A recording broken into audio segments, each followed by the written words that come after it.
धम्म ग्रंथ के वाचन के लिए हम सब एकत्र हो जाते हैं, उसी प्रकार आज 18 जून 2025 के बुधवार को आप सभी का सादर अभिनंदन है।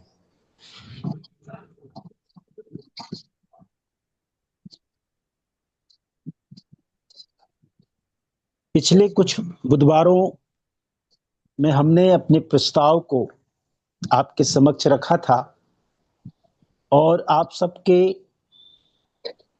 सुझाव से, आप सबकी सहमति से ये बात पूरी हुई कि तथागत बुद्ध और उनके धम्म का वाचन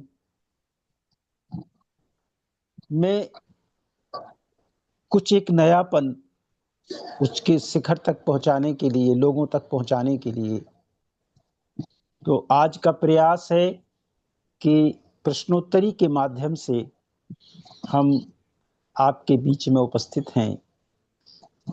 आप सबके प्रश्न होंगे और हमारे आज के परम आदरणीय सम्माननीय अध्यक्ष जो आज की अध्यक्षता कर रहे हैं, आदरणीय CD बौद्ध साहब, वो अपने प्रश्नों का उत्तर हमारे बीच में रखेंगे। और चूंकि बहुत आराम से हमको अपने प्रश्न को बोलना है ताकि हम आपके प्रश्नों को लिख सकें और जो सम्माननीय अध्यक्ष जी, हमारे आदरणीय अध्यक्ष जी जो उत्तर देंगे उस उत्तर को भी हम नोट करते चलेंगे, प्रश्न को भी नोट करते चलेंगे और उत्तर को भी नोट करते चलेंगे। तो चलिए, आज का ये जो पहला प्रयास इस प्रेरणा और प्रयासों की प्रयोगशाला राष्ट्रीय बौद्ध महासभा में हम शुरुआत करने जा रहे हैं। तो सभी बहुजन महापुरुषों को सादर नमन करते हुए हमारी संस्था के संस्थापक जी, आचार्य जी, राष्ट्रीय अध्यक्ष जी, राष्ट्रीय उपाध्यक्ष जी, राष्ट्रीय समन्वयक जी और सभी पूरे भारत, सभी पूरा RBM का परिवार, हमारे आदरणीय बादल सिंह बौद्ध साहब जो हमेशा इस जूम लाइन की रिकॉर्डिंग में आगे रहते हैं और जो भी इस रिकॉर्ड में सामने आता है वो हमको सुनने भी मिल जाता है। तो हम उनको भी बहुत बहुत साधुवाद कहते हुए, आप सबको बहुत बहुत साधुवाद कहते हुए आज की शुरुआत करते हैं कि आप अपने प्रश्न रखेंगे और हमारे आदरणीय अध्यक्ष जी उसका उत्तर देंगे और हम उसको नोट करते चलेंगे। आज के हमारे संचालक हैं युवा स्रोत परम आदरणीय बालचंद बौद्ध साहब। बालचंद बौद्ध साहब को देखकर मुझे याद आता है कि इतनी ऊर्जा और इतना समर्पण हमें भी होता तो आज राष्ट्रीय बौद्ध महासभा की तस्वीर कुछ और होती। वो इतने समर्पित हैं, ऊर्जित हैं और इस उम्र में, इस युवा उम्र में राष्ट्रीय बौद्ध महासभा को लेकर के ऐसे पूरे भारत के सभी युवाओं को मैं अपनी शुभकामनाएं देते हुए, मंगल कामनाएं देते हुए उनको नमन करता हूं, उनके धम्म को नमन करता हूं कि वो ऐसे ही इस राष्ट्रीय बौद्ध महासभा के कारवां को तीव्र गति से, समर्पित भाव से आगे लेकर के चलेंगे। तो आइए शुरुआत करते हैं आपके प्रश्न को लेकर के। प्रस्तावना में ये है कि जो हमने पिछले 2 बुधवारों में वाचन सुना है, किया है, उन्हीं शीर्षकों से पहले खंड के पहले भाग के जो 8 शीर्षक हैं उन शीर्षक से संबंधित हमारे प्रश्न होंगे, उन्हीं शीर्षकों से संबंधित हमारे उत्तर होंगे।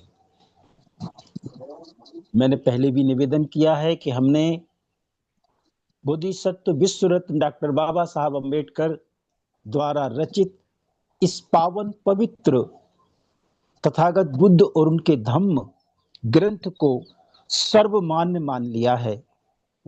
तो जो भी हमारे साथी, हमारे बेटे बेटियां, हमारी बहनें प्रश्न करेंगे तो इसी आधार पर प्रश्न होंगे और आदरणीय हमारे अध्यक्ष जी इसी आधार पर उन प्रश्नों को उत्तर देंगे।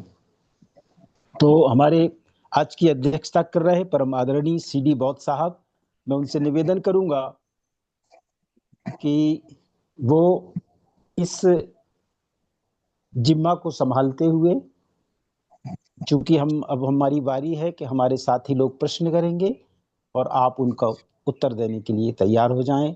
आप सादर आमंत्रित हैं, आप सब सादर आमंत्रित हैं। तो जो भी हमारे साथी प्रश्न करना चाहते हैं वो अपने बारे में डिटेल करेंगे और प्रश्न बताएंगे, ताकि हम उनके समाधान के लिए, उनकी जागरूकता के लिए उन उत्तर को तलाश के उन तक पहुंचाएं। आप सब सादर आमंत्रित हैं अपने प्रश्नों को लेकर के।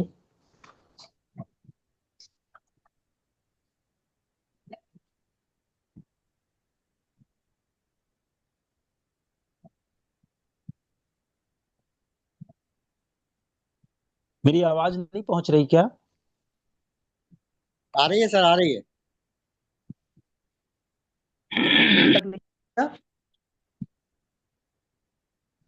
हेलो, आ रही हाँ है सर सर, आवाज। आवाज। तो सभी सम्मानीय साथियों से निवेदन है कि अपना प्रश्न करें।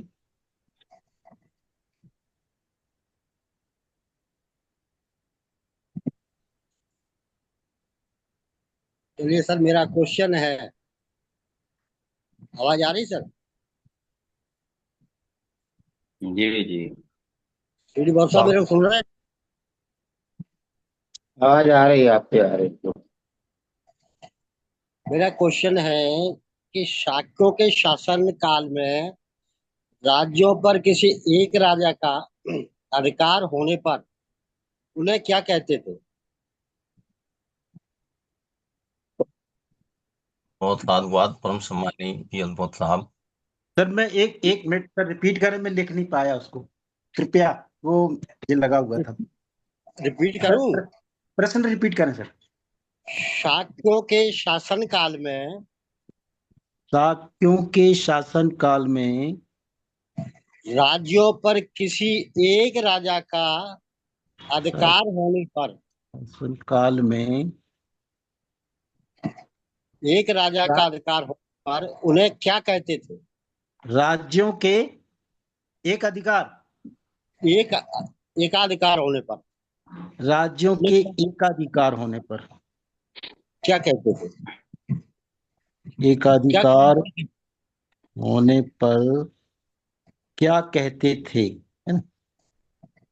क्या कहलाते थे, मतलब क्या कहलाते थे। ठीक है सर, बहुत बहुत साधुवाद सर। अब आदरणीय अध्यक्ष जी इस प्रश्न का उत्तर देंगे। बहुत बहुत साधुवाद परम सम्मानी अद्भुत साहब, आप मुझसे वरिष्ठ हैं। आपने यह सवाल किस खंड से किया है? प्रश्न क्रमांक कितने से है?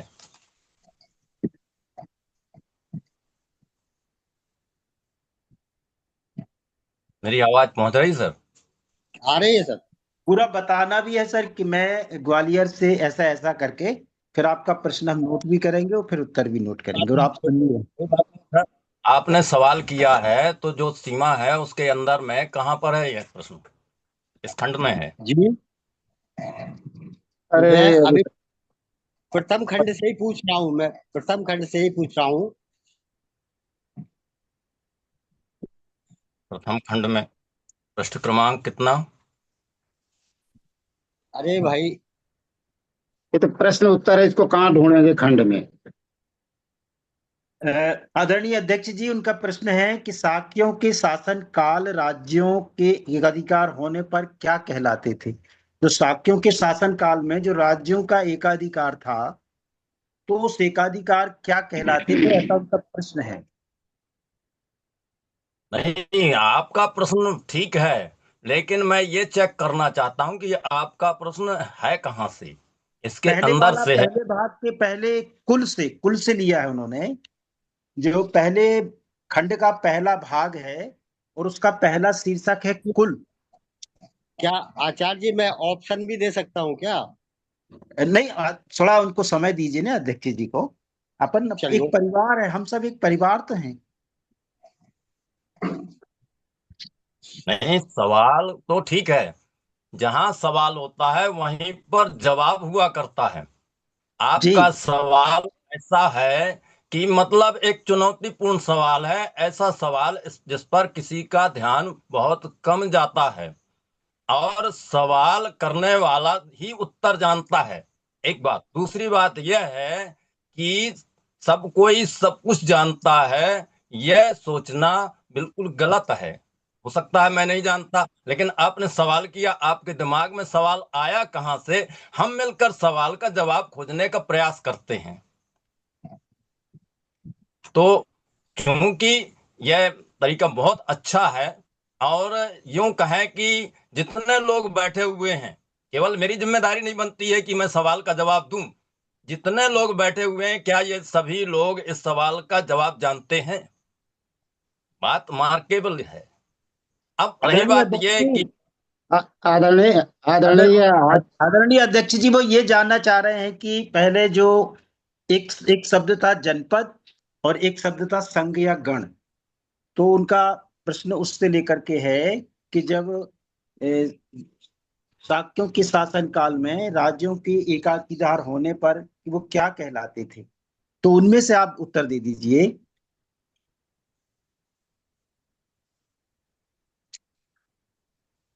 मैं कुछ बोलूं? आदरणीय बौद्ध साहब, अमृत जी, बौद्ध जी। स्वागत स्वागत है। हम प्रश्नों के उत्तर खोजने के लिए यहाँ पर आए हैं, नहीं, क्योंकि आज का जो कार्यक्रम है इसके बारे में बताना चाहूंगा, ये बिना पूर्व तैयारी के है। नहीं, नहीं, नहीं, ये माननीय बिना माननीय माननीय आज की अध्यक्षता कर रहे माननीय अध्यक्ष जी। तैयारी आदरणीय करने का।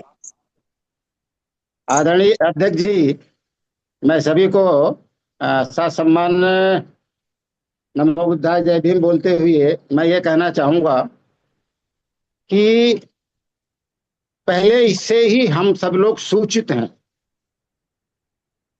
कि हमारे लोग भूल जाते हैं। ये हम मानते हैं कि सबको सबका प्रश्न और उत्तर नहीं याद रहता, ये सत्य बात आपकी है। लेकिन कुछ तो हम लोगों को याद रहेगा, तो जिसको याद रहेगा वो अपनी बात को बताएगा, जिसको नहीं याद रहेगा वो दूसरा व्यक्ति बताएगा। लेकिन अगर हम इसको वर्तमान समय में इतनी मोटी पुस्तक लेकर के बैठते हैं कि हम इस प्रश्न का उत्तर कहाँ ढूंढेंगे, तो ये प्रश्नोत्तर ही कहाँ हुआ। हम लोग किस्से कहानियां सुनते हैं बचपन में, वो याद हो जाते हैं। तो ये एक तरह से हमारे लिए पवित्र ग्रंथ है। जब पवित्र ग्रंथ को हम लोग कुछ भी नहीं जानेंगे कि एक राजा कई राजाओं का बारी बारी से शासन होता था तो गणतंत्र कहलाता था, जिस पर एक राजा का अधिकार होता था वो जनपद कहलाता था।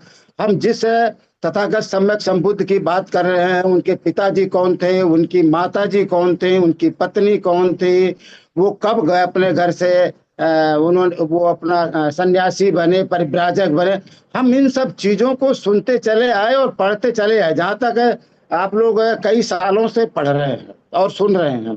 तो ये आज प्रश्नोत्तरी ढूंढने का सवाल नहीं है। सवाल ये है कि आज शुरुआती दौर में ही आदरणीय अमृत बौद्ध जी ने और संस्थापक अध्यक्ष जी ने ये फैसला कर लिया था, माननीय BL बौद्ध जी सभी लोग मौजूद थे, कि चौथा जो आएगा हम उस बुधवार को प्रश्नोत्तरी में अपने को समर्पित करेंगे कि हम जो अब तक वाचन किए हैं और आप लोगों ने जो जिसको सुना है उसको कितना हम लोग ग्रहण कर पाए हैं, ये बात है। कोई किसी की प्रतिष्ठा मान प्रतिष्ठा का सवाल या नहीं, क्यों आचार्य जी, किसी मान प्रतिष्ठा का सवाल नहीं है ये। नहीं ये नहीं नहीं, ठीक है। हम लोग आप- कितना जी, ग्रहण जी, कर पाते हैं, मैं ये यहाँ बताता पर हूँ। देखा जा रहा है। बाबूजी, मैं आपको रोक रहा हूँ। मैं प्रश्न से उत्तर देने से नहीं घबराता हूँ। बात यह है कि मैंने भी प्रश्न किया है, उस प्रश्न का उत्तर अभी तक नहीं मिला है कि यह किस पृष्ठ क्रमांक का है। देखिए, हम आप उत्तर खोजने के लिए बैठे हैं, ना कि ये बहस करने के लिए। क्योंकि ऐसा कार्यक्रम पहली बार हो रहा है कि अध्यक्ष को ही सवाल का जवाब देना है। अभी अभी बताया गया है, नहीं नहीं, बिल्कुल अध्यक्ष जी को स्पष्ट। नहीं, सभी को देना है। मेरे समझ में आ रहा है, सबको देना, अध्यक्ष जी को नहीं केवल देना है। आदरणीय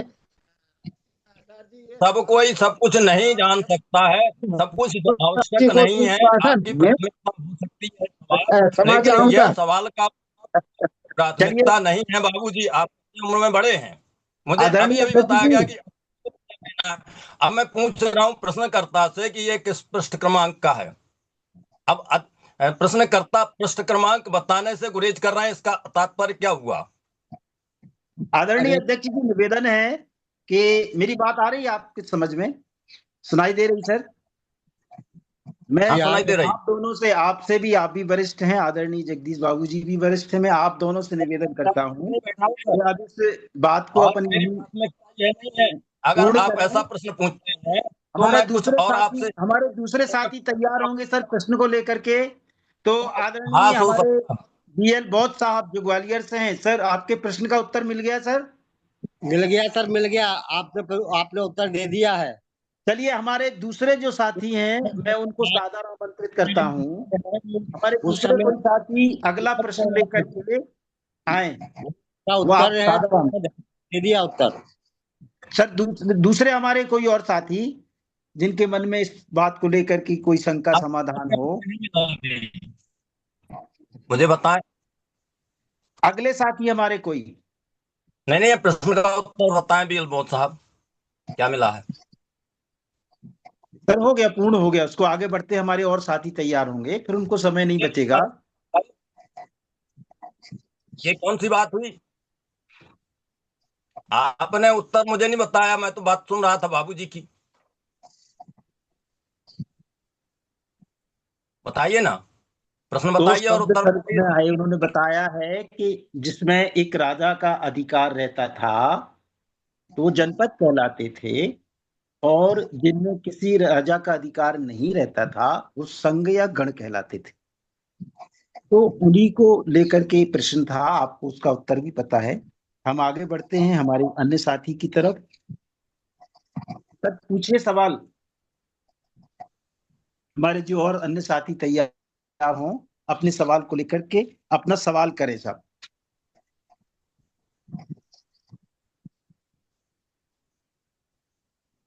जब तक मैं इस कुल की बात को बीच में हमारा कोई भी सवाल आएगा, हमारे साथी अपनी पूरी आवाज से सवाल करेंगे। हम इसको रिपीट करते हैं कि यह जो प्रथम खंड का पहला भाग कुल, और यह इसकी शुरुआत होती है ईसा पूर्व 6ठी शताब्दी से। तो बोधिसत्व विश्वरत्न डॉक्टर बाबा साहब अम्बेडकर लिखते हैं कि यह बात 6ठी शताब्दी की है। जैसे कि मैं बताऊं कि 1 से लेके 100 यहाँ तक की हो गई पहली शताब्दी। इस क्रम से अगर हम चलेंगे तो ये 501 से लेकर के 600 के बीच की जो शताब्दी है, इसको 6ठी शताब्दी कहा गया है। और ये 6ठी शताब्दी के समय की बात है कि उत्तर भारत जो है सर्वप्रभुत्व संपन्न एक राज्य ना था। मतलब हमारा जो उत्तर भारत है हमारे देश का, ये किसी एक के नियंत्रण में, एक के आधिपत्य में नहीं था। तो क्या था कि छोटे छोटे राज्यों में हमारा उत्तर भारत बटा हुआ था, और उन्हीं राज्यों में से किसी एक में राजा का अधिकार था, किसी राज्यों में राजा का अधिकार नहीं था। यही बात लेकर के ये प्रश्न था। हाँ, हमारे कोई और साथी जब तक मैं बोलता हूँ कोई प्रश्न करना चाहे तो कर सकते हैं। तो हमारा उत्तर भारत के बारे में जो बोधिसत्व विश्वरत्न डॉक्टर बाबा साहब अम्बेडकर लिखते हैं कि इस प्रकार की संरचनाओं में, इस प्रकार के विभाजन में हमारा देश बटा हुआ था। और उसी प्रकार से जो किसी राजा के अधीन में जो राज्य थे, वो 16 राज्यों का इसमें वर्गीकरण में बात की गई है। और बाकी जो राज्य थे वो राजाओं के अधीन नहीं थे, तो उनको गण या संघ के नाम से संबोधित किया जाता। इनमें राजाओं का राज्य था, राजा उसके अधिकारी थे, उनको जनपद कहते थे। और जिनमें राजाओं का अधिकार नहीं था, वो गण या संघ कहलाते थे। तो जब ये लेख लिखा गया, ये रचना की गई, ये ग्रंथ लिखा गया, उस समय जो शाक्यों का जो शासन काल के समय जो है यह। अरे अध्यक्ष जी। हाँ बोलिए। हेलो। शुद्धोधन के पितामह कौन थे? शुद्धोधन के, आपका दूसरा सवाल है, शुद्धोधन के पिता कौन थे? पितामह कौन थे? पितामह कौन थे? क्या एक व्यक्ति को सवाल करना है ऐसा नियम है क्या? और नहीं, अध्यक्ष सबको। को जवाब देना ऐसा भी नियम? चलिए अध्यक्ष तो जी। मैं नियमावली बताना चाहूंगा। तो गौतम बुद्ध से भी करते थे, और उत्तर देते समय यदि निरर्थक होता था प्रश्न तो उसका उत्तर देना अनिवार्य नहीं समझते थे। हर एक व्यक्ति की अलग अलग प्राथमिकता हुआ करती है, और उस प्राथमिकता में आवश्यक नहीं है कि दूसरे व्यक्ति की भी प्राथमिकता हो। और एक ही व्यक्ति सवाल करें बजाय इसके दूसरे लोग भी सवाल करें और उसका उत्तर स्वयं खोज कर रखें। यहाँ से उत्तर देने के लिए तैयार होने को नहीं कहा गया। अध्यक्षता की आती है। अध्यक्ष का मतलब होता है कार्यक्रम पर वाचिंग करना और कार्यक्रम का कंक्लूजन करना, ना कि सवाल के उत्तर देना। तय नहीं है तो रूल बनाए जाते हैं। अभी अभी बताया जा रहा, ये रूल कहा गया। अध्यक्ष जी, मेरा कहना ये है कि अध्यक्ष जी अध्यक्षता करेंगे, लेकिन जवाब तो हम सबको देना है। अध्यक्ष जी की जवाबदारी नहीं है। अध्यक्ष जी अपनी अध्यक्षता बाद में उद्बोधन देंगे, लेकिन जवाब तो हमें सुनने वाले लोगों को, हमारे सभी उपासकाओं में से किसी को भी देना होता है। नहीं सर, ऐसा नहीं है। ये गलत संदेश मत दीजिए। हमको किसी एक व्यक्ति को निर्धारित करना है, वही आज जवाब देंगे। सब के सब चलिए, तो जवाब नहीं देंगे। इसके उत्तर सब मेरे के सब ख्याल से जवाब नहीं देंगे। जो हमारे एक व्यक्ति निर्धारित किया जाएगा जगदीश उस प्रसाद बाबू कार्यक्रम जी को को। निकाल करने चलिए के कोई बात नहीं, अध्यक्ष कानून। जी सहमत नहीं है तो आप प्रश्न करिए, मैं आप लोगों के प्रश्नों के उत्तर देता हूं। हाँ, तो आप हैं आपका जो हाँ दूसरा सर। जगदीश प्रश्न है, बहुत सारे हैं। आदरणीय जी। हम सर रुद्रेश निगम बौद्ध है। सर एक मिनट सर, मैं आदरणीय बीएल बौद्ध साहब के प्रश्न का उत्तर दे दूं। उन्होंने जो दूसरा प्रश्न किया है कि शुद्धोधन के पितामह कौन थे, ऐसा साहब का प्रश्न है। तो हमारे प्रथम खंड के प्रथम भाग के दूसरा जो शीर्षक है पूर्वज, उसमें स्पष्ट है कि जो जयसेन जिनका नाम था, जयसेन, तो जयसेन जो हैं वो शुद्धोधन के पितामह हैं। इस पुस्तक के हिसाब से उनका नाम जयसेन था। वो जयसेन जो है शुद्धोधन के पितामह कहलाए, क्योंकि उनके पिताजी का नाम सिंघनु था और सिंघनु के पिताजी जयसेन। तो शुद्धोधन के जो पितामह थे वो जयसेन थे। हाँ, अब सर आप अपना सवाल करिए। हाँ सर। हम सर रुद्रेश निगम बौद्ध है, जी सर, मैं लिख प्रदेश रहा हूँ। महासचिव। पहले सर परिचय दे दें, उसके बाद फिर सवाल करते बिल्कुल हैं हम बिल्कुल अपना। सर, बिल्कुल बिल्कुल। हाँ हाँ। रुद्रेश निगम बौद्ध, प्रदेश महासचिव, प्रभारी वो पूर्वी उत्तर प्रदेश, जनपद गाजीपुर के हम निवासी हैं सर। सर। हमारा सवाल सर जो है वह कोई आईएएस पीसीएस की तैयारी से नहीं है, और ना ही हमारा सवाल हमारे धार्मिक ग्रंथ से जोड़ करके किसी विशेष सवाल का प्रश्न उत्तर लेना नहीं है। हमारा सवाल सर यह है कि जो ये हम लोग का धम्म पद का जो सर वाचन चलता है उसका हमारे समाज से संबंधित जो सवाल खड़ा हो रहा है उस पे सर मेरा सवाल है। जी हमारे बोलें एक सर। परिचित हैं, हमारे एक परिचित हैं। हम बस हमारी सवाल पहले सर सुन ले, फिर आप अपने अंदाज में लिख लीजिएगा। नहीं जी, बोले हमारे बोले। हाँ, हमारे एक परिचित महोदय हैं। वह कहते हैं कि हम बौद्ध धर्म ग्रहण कर लिए हैं, इसलिए हम बौद्ध के अलावा कोई सामाजिक काम नहीं करेंगे। तो इस पे सर थोड़ा सा हमें स्पष्ट करें कि क्या कोई व्यक्ति अगर बौद्ध धर्म ग्रहण कर लेता है तो उसकी जिम्मेदारी हमारे महापुरुषों और हमारे समाज और संविधान के प्रति खत्म हो जाती है? ये सर मेरा सवाल है।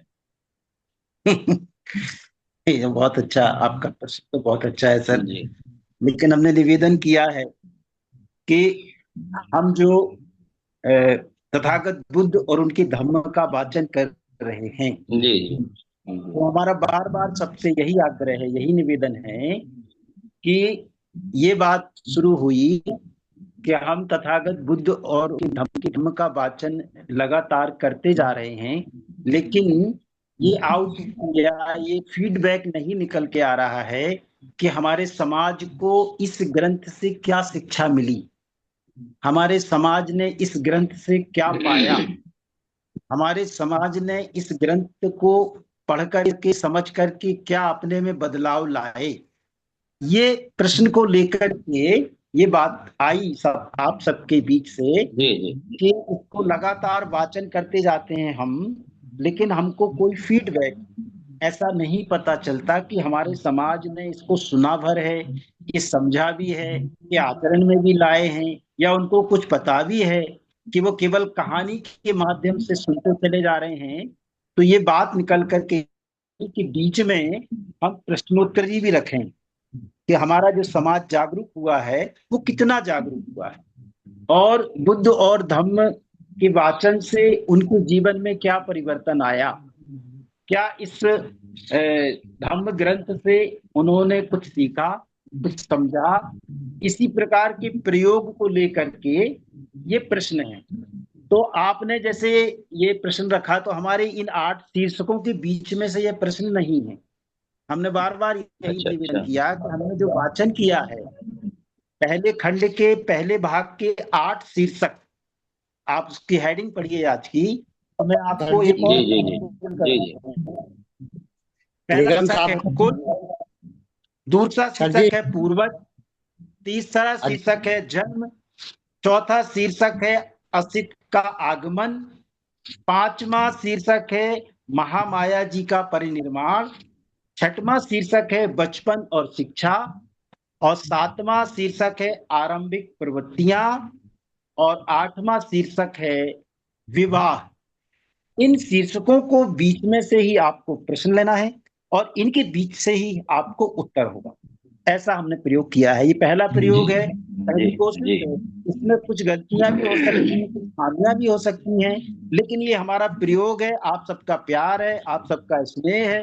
अगर ये प्रयोग हमारा आगे ऐसा ही अच्छा चलता रहेगा तो इसको जारी रखेंगे, और आप सबकी सहमति से अगर ऐसा लगेगा कि नहीं ये प्रयोग ठीक नहीं है तो इसको हम बंद भी कर तो सकते ठीक है सर, हैं। तो मेरा सवाल थोड़ा सा घूम रहा है।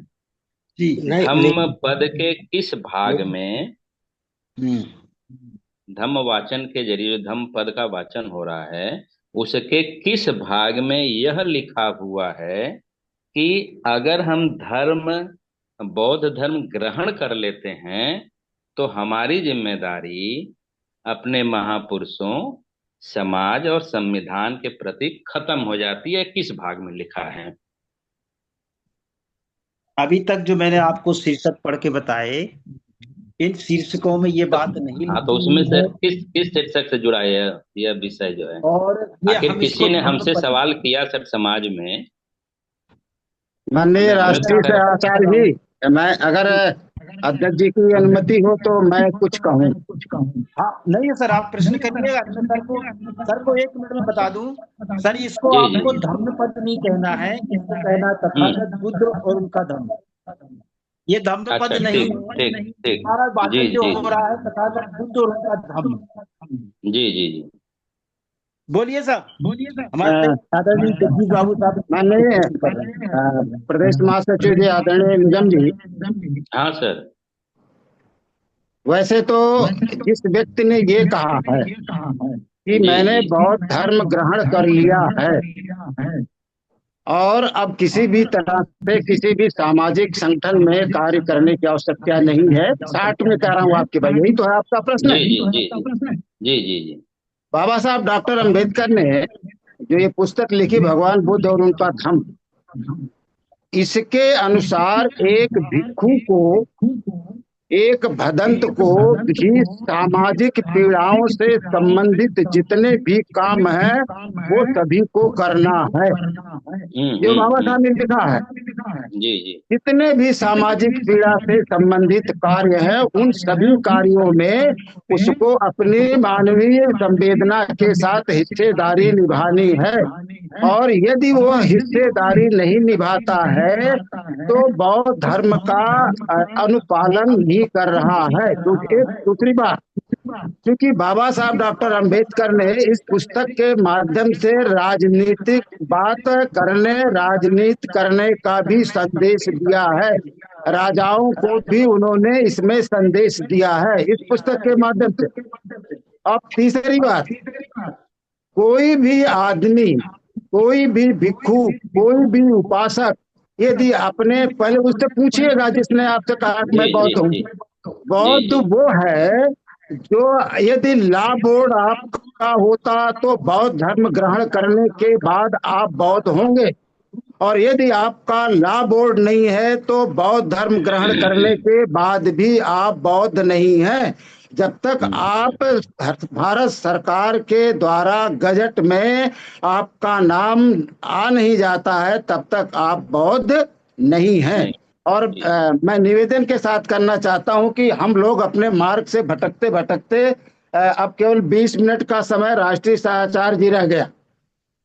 भटक इसलिए गया कि जो पहले से हमारा था कि चाहे आप प्रश्न करेंगे, चाहे बीएल बौद्ध जी प्रश्न करेंगे या निगम जी प्रश्न करेंगे, लेकिन प्रश्न का दायरा जहां तक आपने अभी पढ़ के सुनाया पहले से भी बताया गया है, इन्हीं बीच में हम लोग प्रश्न करेंगे, आप लोगों में से एक व्यक्ति, और जिसको उसका नॉलेज होगा, ज्ञान होगा, या जिसके समझ में आएगा वो बताएगा, और जिसके समझ में नहीं आएगा वो सुन करके अगले कम से कम अपने नॉलेज में, अपने मन में रखेगा कि हाँ ऐसा हुआ। कोई जरूरी नहीं है कि सबको हर चीज का ज्ञान हो। चलिए आदरणीय बीएल बौद्ध जी, आप अपना प्रश्न कीजिए, समय हम लोग का बेकार हो गया है।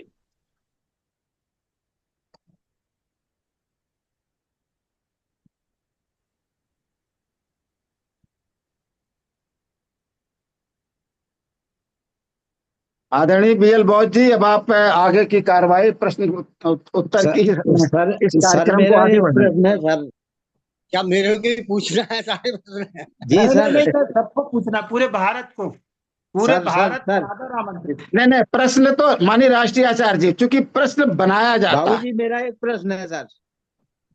सर हमारे आदरणीय देशराज साहब पूछ रहे हैं सर, प्रश्न पूछने दीजिए, बोलिए साहब। हाँ सर, मैं ये पूछ रहा हूँ कि सुरोधन के कितने भाई बहन थे, उनका क्या नाम था? क्या क्या कौन, कितने भाई बहन थे और क्या नाम था? जी सर, आपका प्रश्न, आप सादर आमंत्रित हैं। आपने बहुत अच्छा प्रश्न किया आदरणीय देशराज सिंह बौद्ध साहब। आपने प्रश्न किया है कि राजा शुद्धोधन कितने भाई कितने बहन थे। इसको अगर आप किसी दूसरे शीर्षक पूर्वज, जो बोधिसत्व विश्वरत्न डॉक्टर बाबा साहब अम्बेडकर ने लिखा है, इसमें इसका उत्तर है 5 भाई 2 बहनें थी। 5 भाई 2 बहन थे। बोलने दीजिए ना, हम अनुशासन में, अभी अब यही देखा मैंने कि हम अनुशासन में नहीं हैं। ये मेरा रिजल्ट निकल के आया कि हम स्क्रीन के सामने आने के लिए उतावले हैं और हमारा कोई अनुशासन इसमें शामिल नहीं है। हम बौद्ध धर्म के लोग हैं, धर्म के अनुयायी हैं, लेकिन अनुशासन में नहीं है, ऐसा स्पष्ट हो रहा है। मैं बार बार यही बात निवेदन कर रहा हूं कि हमको क्या चीज सीखनी चाहिए, हम उससे भी अवगत नहीं हैं। मैं बता रहा हूं ना उनका प्रश्न, आपको मौका दिया जाएगा सर। मैं आप सबसे विनम्र निवेदन करता हूं कि सबको इसके प्रश्न देने का मौका मिलेगा। आज पहला हमारा ये पहली शुरुआत है इस धम्म वाचन में। हम सबको एक एक करके ये मौका देंगे कि पूरे भारत के लोग प्रश्न करेंगे और आप उत्तर देंगे। आपके ज्ञान का उपयोग किया जाएगा सर, लेकिन आज ऐसा समय नहीं है, क्योंकि हमने बार बार यही निवेदन सबसे कर रहे हैं कि हम ये चाह रहे थे कि हमारा जो शीर्ष है, जो हमारा अध्यक्ष है, वो भी बहुत ज्ञानी, गुणी और ज्ञानवान है। तो जो अध्यक्ष हम निर्धारित करेंगे इस धम्मवाचन में, तो वो अध्यक्ष अपने साथियों के प्रश्न, क्योंकि हम एक परिवार हैं और एक परिवार के नाते हम उन प्रश्नों के उत्तर के लिए चर्चा करेंगे और उनके प्रश्नों का उत्तर बड़ी सावधानी से, बड़ी विनम्रता से हम देंगे और सुनेंगे और लिखेंगे, ये प्रयास। तो मैं आदरणीय देशराज बौद्ध साहब के प्रश्न का उत्तर दे रहा हूं। आदरणीय बीएल बौद्ध साहब, आपसे निवेदन है कि जब आपको मौका दिया जाएगा तो आप भी सभी प्रश्नों का उत्तर देंगे। क्योंकि हमारे अध्यक्ष जी ने अभी मना किया है कि मुझे मालूम नहीं था कि अध्यक्ष को प्रश्नों का उत्तर देना है, इसीलिए मैं ये प्रयास कर रहा हूं बस। अगर वो उन प्रश्नों का उत्तर देती तो मैं कुछ भी नहीं बोलता, क्योंकि हमारा संचालन आदरणीय बालचंद बौद्ध साहब जी ने आज करना था, लेकिन वो किसी कारण से नहीं कर पाए हैं और हमको केवल प्रश्नों को लिखना था और उत्तर लिखने थे। लेकिन कोई बात नहीं, आज ये ड्यूटी बदल गई, तो मैं आदरणीय देशराज बौद्ध साहब को ये उत्तर देना चाहता हूं कि इसमें भ्रांति है। वही भ्रांति तो बता रहा हूं मैं, कि जो बोधिसत्व विश्वरत्न डॉक्टर बाबा साहब अम्बेडकर ने जो अंग्रेजी में जो द बुद्धा एंड हैज धम्मा लिखा है, उसमें जो नाम का उपयोग उन्होंने किया है वो नाम है अलग, और जो हिंदी में जो नाम लिखे गए हैं वो है अलग।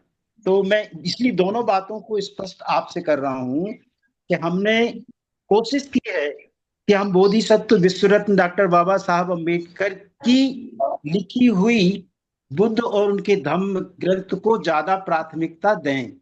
उसका हिंदी अनुवाद डॉक्टर भदंत आनंद कौशल्यायन जी ने किया है, मैं मानता हूं वो भी विद्वान हैं, लेकिन हमारी मान्यता है कि हम डॉक्टर बाबा साहब अम्बेडकर को ज्यादा प्राथमिकता दें। तो डॉक्टर बाबा साहब अम्बेडकर ने भी लिखा है कि 5 पुत्र थे सिंघनू के, सिन्हाऊ लिखा है। डॉक्टर बाबा साहब अम्बेडकर ने अंग्रेजी में सिन्हाऊ लिखा है, SINAHU।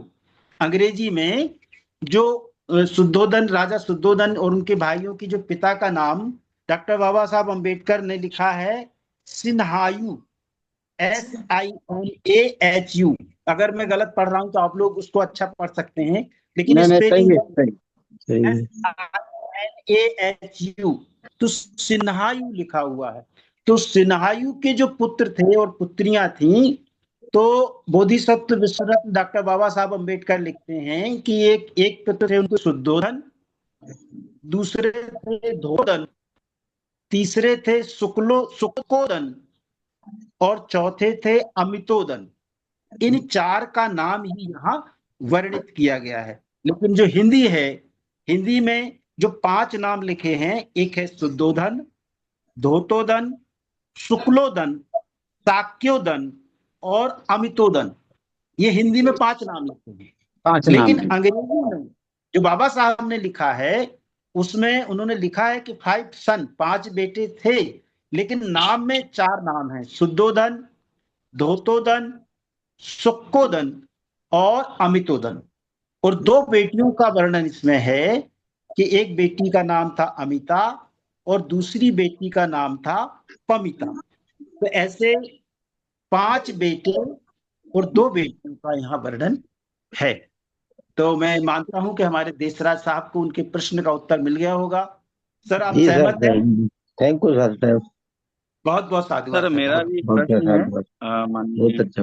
राष्ट्रीय सहायकाचार्य साहब से जी। कि बाबा साहब ने क्या बुद्ध को भगवान लिखा है, जो पुस्तक लिखी है, ग्रंथ लिखा है, पवित्र ग्रंथ, भगवान बुद्ध और उनका धम्म लिखा है क्या बाबा साहब ने? यह मेरा सवाल है। जी जी, बहुत बहुत साधुवाद सर। आदरणीय अशोक बौद्ध साहब, आप हमारे मध्य प्रदेश के मुख्य महासचिव हैं, आपका सादर आमंत्रित है। आपका प्रश्न बहुत अच्छा है कि हमारे जो इस धम्म ग्रंथ के रचयिता हैं बोधिसत्व विश्वरत्न डॉक्टर बाबा साहब अम्बेडकर, उन्होंने कहीं भी भगवान शब्द का कोई उपयोग नहीं किया है। उन्होंने लिखा है the Lord, the Buddha and his Dhamma. बस इतना सा लिखा है। मैंने प्रस्तावना में भी ये हमने जब अप्रकाशित अप्रकाशित प्रस्तावना बोधिसत्व विश्व रत्न डॉक्टर बाबा साहब अम्बेडकर की मैंने पढ़ के बताई थी, तो उसमें भी उन्होंने यही लिखा है, द बुद्धा एंड हिज धम्म। तो बाबा साहब ने कहीं भी भगवान शब्द का कोई उपयोग नहीं किया है। और हमारे आदरणीय आचार्य जी बार बार इस बात को प्रत्येक शिविर में, प्रत्येक कैडर में इसको कई बार रिपीट करते हैं कि तथागत बुद्ध का खुद कहना था कि उन्हें भगवान ना माना जाए, उन्हें उनकी पूजा ना की जाए। वो खुद चाहते थे, बाबा साहब भी यही चाहते थे कि मेरी कोई पूजा नहीं करना, और अगर मुझे आप खोजना चाहते हैं तो किताबों में खोजना, मैं आपको किताबों में मिलूंगा, यानी शिक्षा में मिलूंगा। आप जितनी ज्यादा शिक्षा ग्रहण करेंगे हम उतने बाबा साहब के करीब हो जाएंगे। तो यह स्पष्ट है कि मैं और अपने सभी साथियों से भी निवेदन करता हूं कि हम जब भी किसी बात के उच्चारण में बुद्ध को सामने लाएं तो तथागत बुद्ध करके हम संबोधित करें। भगवान बुद्ध के स्थान पर तथागत बुद्ध और उनका धम्म। मैं बार बार प्रयास करता हूं कि कहीं मेरे मुंह से भगवान शब्द ना निकले, कोशिश तो मैं जारी रखता हूं, लेकिन कभी निकल गया हो तो क्षमा करेंगे। तथागत बुद्ध और उनका धम्म, बाबा साहब भी यही चाहते हैं। और मैं ये मानता हूं कि हमारे आदरणीय अशोक बौद्ध जी को उनके प्रश्न का उत्तर मिल गया होगा। आपने बहुत अच्छा किया कि आपने प्रश्न किया और यह बात जो है हमारे सभी साथियों तक पहुंची। मैं उन सब से निवेदन करता हूं कि हम जब भी तथागत बुद्ध की बात करें तो तथागत बुद्ध और उनके धम्म से संबोधित करें। अब माननीय अगला प्रश्न। राष्ट्रीय सहआचार्य जी, जी साहब। एक हमारा अ, आप इंग्लिश की पुस्तक में पार्ट नंबर 7 पर जरा पलटिए, कन्वर्जन ऑफ द वोमेन। जी कन्वर्जन ऑफ द वोमेन में आइए आप कहाँ गए, कन्वर्जन ऑफ वोमेन में आइए, इसका जो दूसरा सेक्शन है कन्वर्जन ऑफ द प्रकृति एंड चंडालिका, और इसके आइए क्रम संख्या नंबर 23 पर। 23 पे देखिए क्या लिखा है। ये अपने इन 8 शीर्षकों के बीच है क्या? जी सर। इन 8 शीर्षकों के बीच में है क्या ये बात? नहीं, मैंने जो खोला है ना, वो कन्वर्जन पार्ट 7 का कन्वर्जन ऑफ द वोमेन का दूसरा है कन्वर्जन ऑफ द प्रकृति। सर मैं तो 8 शीर्षकों में बंधा हुआ हूं ना, उसके बाहर नहीं जा नहीं नहीं सकता। सर, मैं नहीं कर रहा हूँ, भगवान शब्द पर मैं उसको स्पष्ट करना चाह रहा था। तो मैं अपन स्पष्ट कर लेंगे ना सर। आज तो मुझे जो जानकारी थी वही अच्छा मैंने अच्छा आपके अच्छा अच्छा, सामने रखी है। चलिए गलत भी हो चलिए चलिए सकती सर, है, चलिए मेरी चलिए, जानकारी ठीक है सर। पक्की नहीं है, मैं तो गलत भी बोल सकता हूं, लेकिन आप लोग करेक्ट करेंगे। ये बात मैंने कई बार आदरणीय आचार्य जी से सुनी भी है, और शिविर में मैंने अटेंड किया, कैडर में मैंने अटेंड किया, उन्होंने भी कहा है कि हमको भगवान शब्द का उपयोग नहीं करना चाहिए, हमको तथागत बुद्ध बोलना चाहिए, महा सम्यक संबुद्ध बोलना चाहिए, महाकारुणिक सम्यक संबुद्ध बोलना चाहिए। लेकिन भगवान शब्द जो हम अपनी तरफ से जोड़ के लिखते हैं, ये हमारी गलती हो सकती है, ऐसा मैंने निवेदन किया है। मैं भी गलत हो सकता हूं, और हम आगे जाके जहां आप बता रहे थे अपन वहां करेक्ट कर लेंगे उसको। उस पॉइंट पे जब जाएंगे तो हम आप याद दिलाइएगा प्लीज। चलिए ठीक है सर। चलिए अगले हमारे कोई साथी जो प्रश्न करना चाहते हैं, फिर मैं 5 मिनट बाद अध्यक्ष जी को समय दे दूंगा। बस अपने पास 5 मिनट बचे हैं, अभी मेरी घड़ी में 7:50 हैं। 5 मिनट के बाद हम अध्यक्ष जी को, या फिर अगर आप सबकी सहमति हो तो अभी मैं अध्यक्ष जी को बुलाऊं, उनकी अध्यक्षता को अपन सुने, और इस हमने जो इस प्रयोग का प्रयास किया है इसका क्या परिणाम आप सबके बीच का है वो हमारे अध्यक्ष जी रखेंगे। तो हमारे कोई साथी जल्दी से अगर कोई प्रश्न करना चाहते हैं तो अभी उनके पास 1-2 मिनट का समय है, वो जल्दी से अपना प्रश्न करें, और हम उसके उत्तर की तरफ चल करके फिर आदरणीय अध्यक्ष जी को आवाज देंगे, फिर वो अपनी अध्यक्षता में हमको प्रबोधित करेंगे।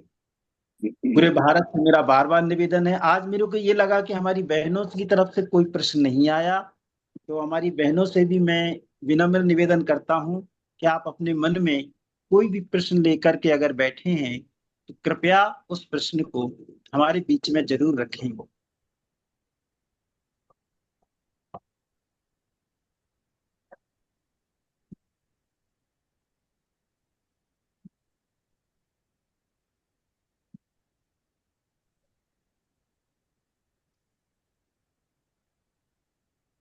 चलिए, हमारी कोई बहन, हमारी कोई बेटी, हमारे कोई भाई अब प्रश्न को लेकर तैयार नहीं है, तो मैं इस तथागत बुद्ध और उनके धम्म वाचन की श्रृंखला को, आज हमारी प्रश्नोत्तरी थी, इस प्रश्नोत्तरी को आगे बढ़ाते हुए आज की अध्यक्षता कर रहे हैं हमारे बीच में परम आदरणीय सीडी बौद्ध साहब, जो हमारे धम्म ट्रस्ट के मेंबर हैं। मैं उनको सादर आमंत्रित करता हूं कि वो अपने अध्यक्ष जी प्रबोधन से हम सबको संबोधित करें। आदरणीय अध्यक्ष जी सीडी बौद्ध साहब। साधु साधु साधु, बहुत धन्यवाद सम्माननीय जी।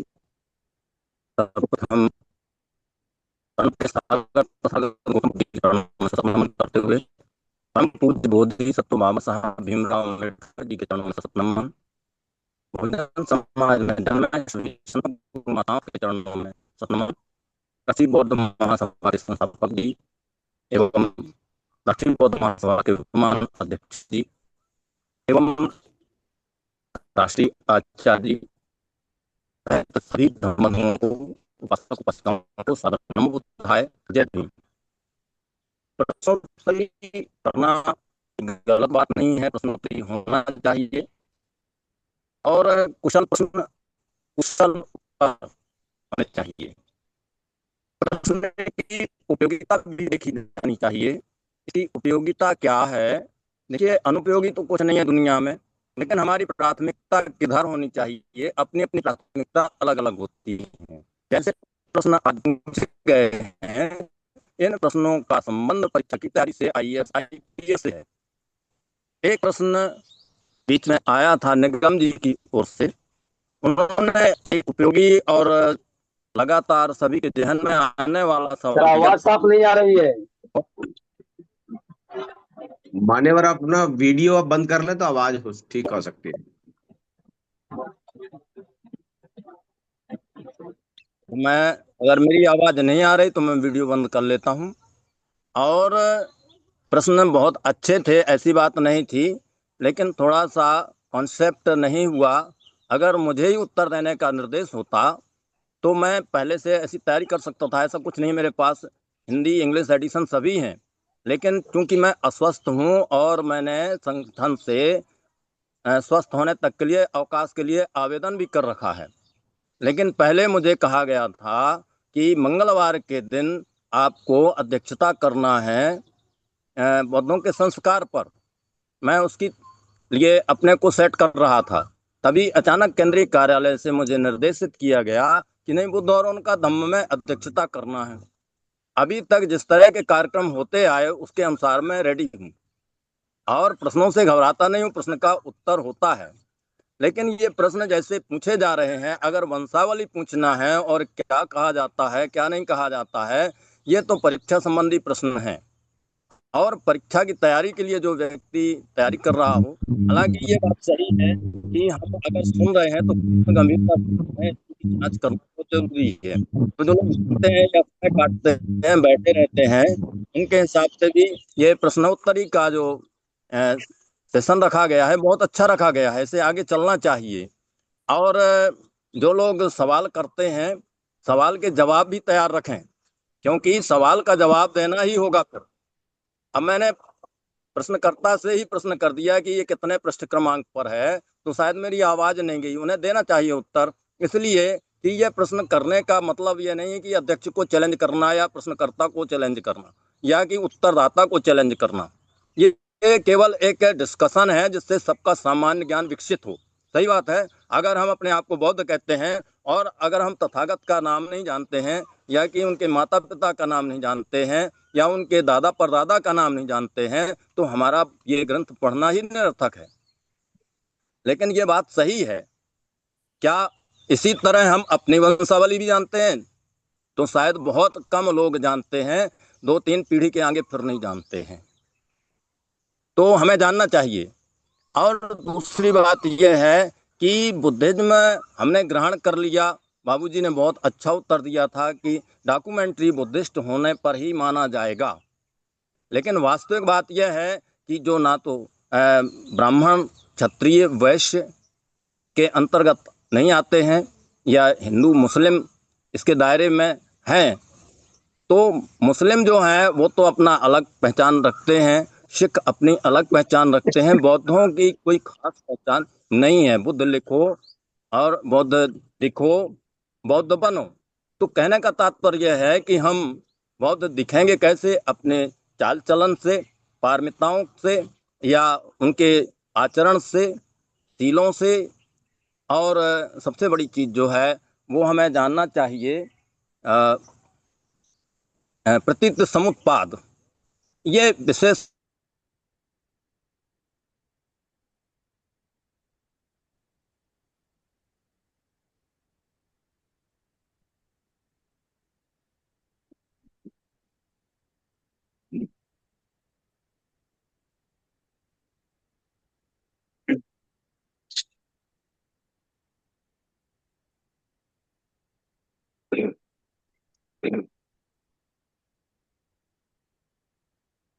जी जी, बौद्ध साहब की आवाज नहीं आ रही है।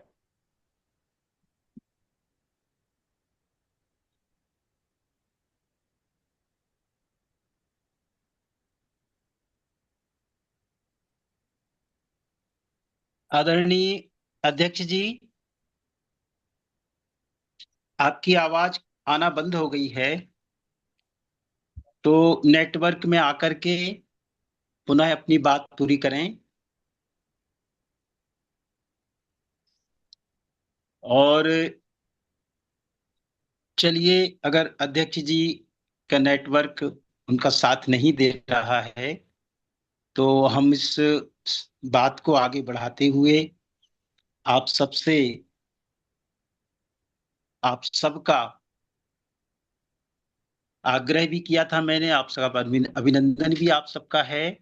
और हमारे आज के जो साथी हैं, आदरणीय हमारे BL बौद्ध साहब ग्वालियर से, हमारे आदरणीय रुद्रेश निगम साहब उत्तर प्रदेश से, आदरणीय हमारे देशराज बौद्ध साहब भी उत्तर प्रदेश से, और हमारे आदरणीय अशोक बौद्ध साहब मध्य प्रदेश से।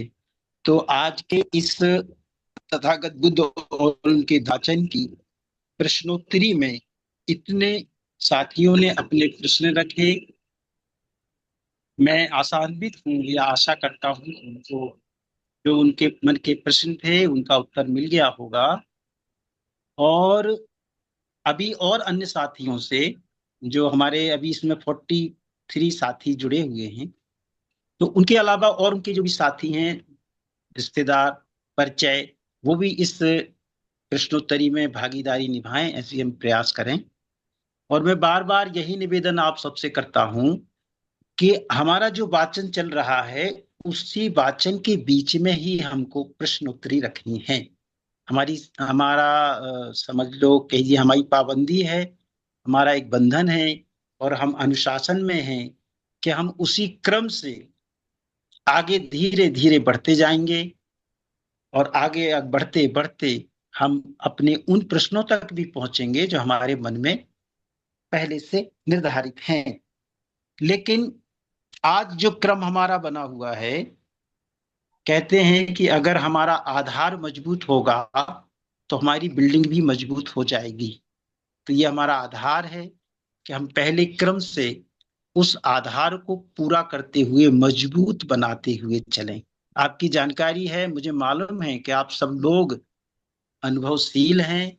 आपने तथागत बुद्ध और उनके धम्म को कई बार अध्ययन किया हुआ है, आपको कई बातें स्पष्ट हैं, आप जानकारी भी रखते हैं। लेकिन आपके साथ साथ हमारा युवा वर्ग भी, हमारे बेटे बेटियां, हमारी बहनें भी इस कार्यक्रम का हिस्सा हैं।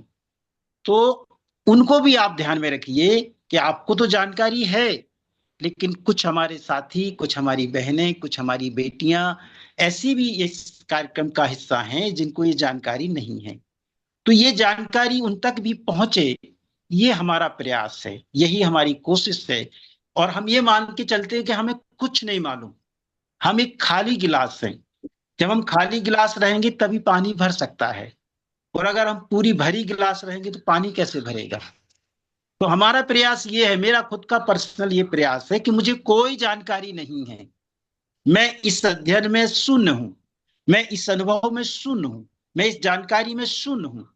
और सभी साथियों के साथ, इन प्रश्नों के साथ हम धीरे धीरे आगे बढ़ते हुए जानकारी इकट्ठी कर रहे हैं हमारे पूर्वजों के बारे में और हमारे तथागत बुद्ध के धम्म के बारे में। तो आप सबने आज इस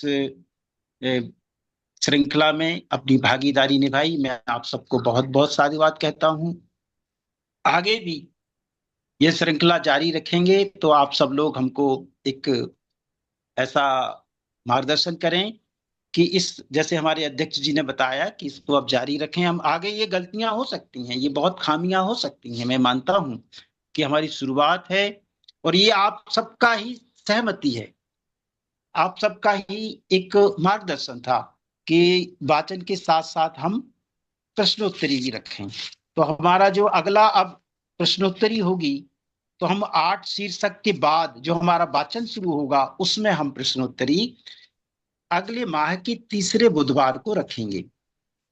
अब जो हमारा आने वाला बुधवार है, जैसा हमने आप सबसे निवेदन किया है, इसमें भी आप लोग अपनी सहमति बताएं कि हमने रखा है कि चौथा बुधवार हम अपने बहुजन महापुरुष का स्मृति दिवस या उनके जन्म दिवस को लेकर के रखेंगे।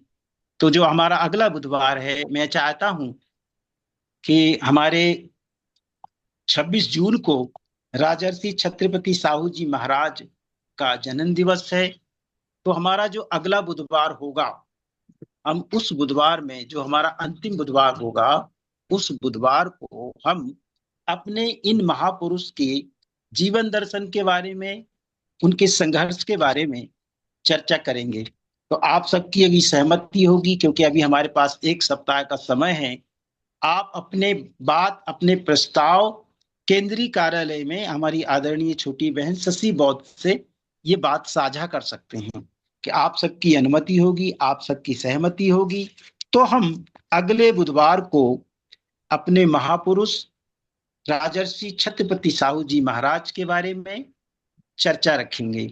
और हम उसमें ये रहेगा ओपन, जैसा अभी हमारे आदरणीय जगदीश बाबू जी कह रहे थे कि सबको मौका मिलेगा। तो उसमें हम ये रखेंगे कि क्रम से जो भी हमारे साथी अपनी बात उनके बारे में रखना चाहेंगे, हम उनको सुनेंगे और चर्चा करेंगे। उसमें हमारी कोई पाबंदी नहीं रहेगी, लेकिन इसमें हमने एक ऐसा बना रखा है, उसमें भी अगर आप चाहेंगे तो सुधार करा सकते हैं।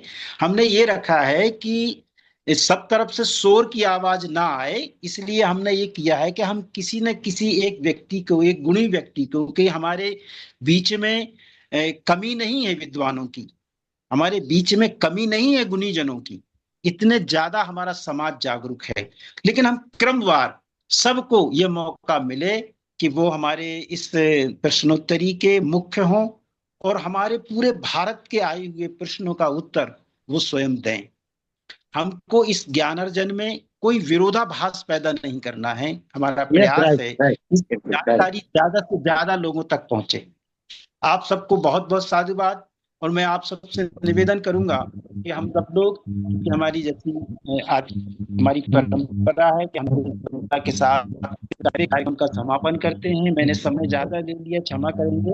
हम सब लोग अपने मन को शांत करें और हाथ जोड़ करके एक स्थिति में एक साथ, और जैसा हमारे आदरणीय रूप में बोले साहब, परम सम्मानीय बाबूजी राजाराम आनंद बोलना चाहते कर रहे थे, तो 1 मिनट का। हाँ सर, बोलिए साहब, बोलिए आदरणीय, बोलिए। थैंक आप यू। साधारण आमंत्रित हैं, बोले साहब। Thank you. वैसे तो प्रोग्राम तो आज का जो हमारा जो धम्मवाचन का होता है तो समाप्ति हो गया है। अनऑफिशियली मैं थोड़ा सा बात रखना चाह रहा हूँ, एक 30 सेकंड के लिए। तो नहीं, सभी बोलिए का, सर। हाँ, सभी का अभिवादन करते हुए जैसे क्या है कि मैं जो समझ पाया हूँ, जो ये जो हमारा क्वेश्चन आवर का जो प्रोग्राम आज रखा गया, ये बहुत ही महत्वपूर्ण है और बहुत ही ज्यादा लाभदायक है। क्योंकि हम लोगों ने देखा है कि हम लोग जो बुद्धिज्म है तो कुछ सीख चुके हैं, कुछ सीखने की कोशिश कर रहे हैं, लेकिन अक्सर ये देखा गया है कि हमारी जो जीवन शैली है तो उसमें चूंकि हमारे बुद्धिज्म के बारे में हमको जो छोटी छोटी जानकारी है वो भी न होने की वजह से तो न तो हमारी शब्दावली में परिवर्तन आया है। जैसे अभी अगर कोई मुसलमान बात करेगा तो वो अपने कुरान की एग्जाम्पल देगा, अगर कोई सिख बात करेगा तो गुरु ग्रंथ साहब की एग्जाम्पल पेश करेगा, क्रिश्चियन होगा वो अपने। तो अगर हम अपने आप को ये कहते हैं कि हम बुद्धिज्म को फॉलो कर रहे हैं या बोधिसत्व बाबा साहब डॉक्टर अम्बेडकर को फॉलो कर रहे हैं, तो एक तो ये है कि हमको हमारी शब्दावली में अंतर आना चाहिए। अगर हम बुद्धा एंड धम्मा, वैसे ये इंग्लिश में इसका नाम में जहाँ तक मैंने पढ़ा है, सुना है कि ये गॉस्पेल ऑफ द बुद्धा था, gospel of the Buddha and his Dhamma. तो दा जो लगाया जाता है वो खुद में एक अद्भुत चीज हो जाती है, जिसके किसी व्यक्ति के नाम के साथ अगर दा लगा हो तो is not less than any God. लेकिन ये बात सही है कि अभी हमें अपने अपने जो हमारे इष्ट है तो हम तथागत अरहत सम्यक संबुद्ध कह करके भी काम चला सकते हैं, बजाय छोटा सा भगवान कह करके, या हम महाकारुणिक सम्यक संबुद्ध कह करके भी किसी भगवान से ज्यादा उनका अलंकरण कर सकते हैं। लेकिन चूंकि हमारी शब्दावली बदली नहीं है, हमें और कुछ आता ही नहीं है, अगर कहीं की कोई उदाहरण भी पेश करते हैं तो हम वहीं से मतलब शुरू हो जाते हैं कि जो हिंदू धर्म ग्रंथों में या दूसरे धर्म ग्रंथों में मिलता है। दूसरा ये है कि चूंकि ये जो बुद्धा एंड हिज धम्मा जो हम अध्ययन कर रहे हैं या जिस पर चर्चा करते हैं वीकली, तो एक्चुअली इसको पॉपुलर करने के लिए कि ये हमारा बहुत ही होली बुक है, पवित्र धर्म ग्रंथ है, जैसे और रिलीजन्स के एक कुछ ग्रंथ होते हैं जिनको वो और चीजों से ज्यादा महत्व देते हैं। तो हम लोग भी, अभी बहुत सारे लोग इसको, कोई किताब बताता है, कोई पुस्तक बताता है, कोई कुछ बताता है, कोई, अरे भाई पुस्तक को किताब सुनने के लिए थोड़ी 1 घंटे यहाँ सुबह सुबह उठ करके आदमी तैयार होकर बैठता है। हमारी अगर श्रद्धा नहीं होगी तो पुस्तक पढ़ने के लिए, तुम्हारी सुनने के लिए थोड़ी यहाँ लोग जुड़ते हैं। मतलब बहुत सारे लोग सुबह सुबह अपना समय निकालते हैं। तो ये निश्चित ही हमारा एक पवित्र और पुनीत इसके अंदर मार्गदर्शन है। जो दुनिया के सबसे विद्वान, जिनको सिंबल ऑफ नॉलेज कहा जाता है, उन्होंने इसको लिखा। भारत के संविधान के अंदर जो समय लगा लगभग 3 साल का, तो इसमें 5 साल का समय लगाया उन्होंने। और सारी जो 105 ग्रंथ बताए जाते हैं बुद्धिज्म के अंदर, छोटे बड़े, उन सब का एक तरह से गागर में सागर इसके अंदर है।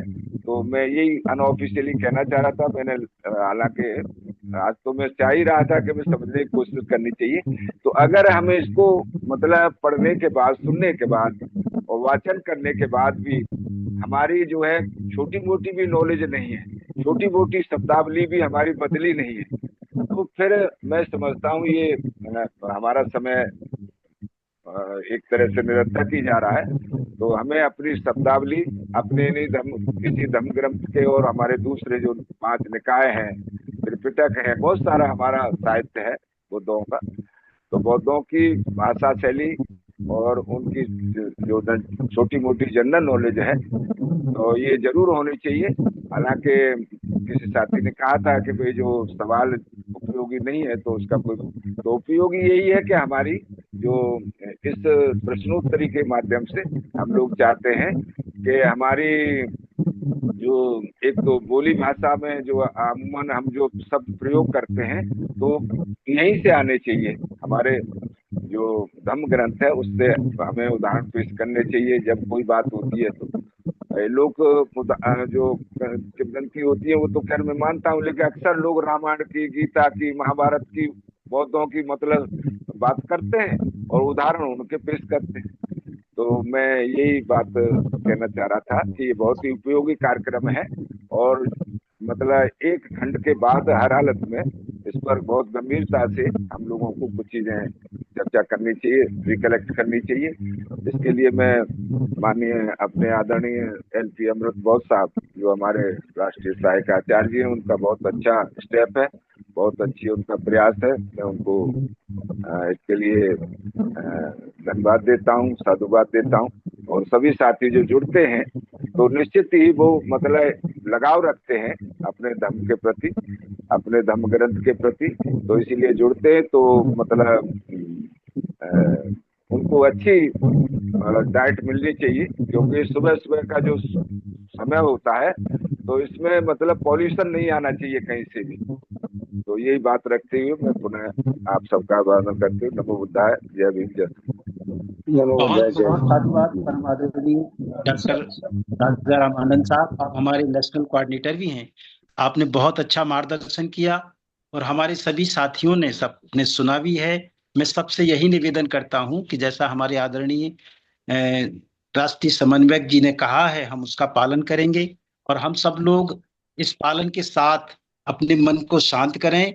और चूंकि हमारा समय हो चुका है, हम सब लोग एक साथ सभ्य सत्ता के कंप्लीट करके हम इसको पूर्ण करेंगे। आज सभी से मेरा निवेदन है कि हाथ जोड़ लें, मन को शांत करें और हम सब लोग सभ्य सत्ता सभ्य सत्ता सुखी होन्तु, सभ्ये भवन्तु सुखिनो, सभ्ये भद्राणि पश्यन्तु, मा कश्चित् दुःखमागमा।